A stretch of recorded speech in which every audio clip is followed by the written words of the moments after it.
আমাদের দেশের ক্রিকেট খেলোয়াড়েরা কতটা দেশপ্রেমিক একবার চিন্তা করেন।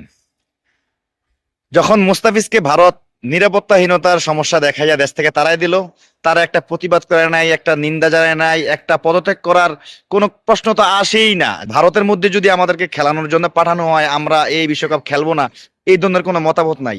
যখন নাজমুল হাসান ভারতের বিরুদ্ধে সোচ্চার হয়ে গেলেন, একদম কঠিন পদক্ষেপ নিলেন, তখন একটা হয়তো বলে কিছু একটা মন্তব্য করছে তামিম ইকবালের বিরুদ্ধে। আর তামিম ইকবালও এমন না যে সে ভালো কোনো দেশপ্রেমিকের কথা বলছে। তো সেই নাজমুল হাসানের বিরুদ্ধে ক্রিকেটাররা আন্দোলন শুরু করে দিচ্ছে, ওনার পদত্যাগ করতেই হবে, পদত্যাগ না করলে বিশ্বকাপ খেলবে না বা বিপিএল খেলবে না।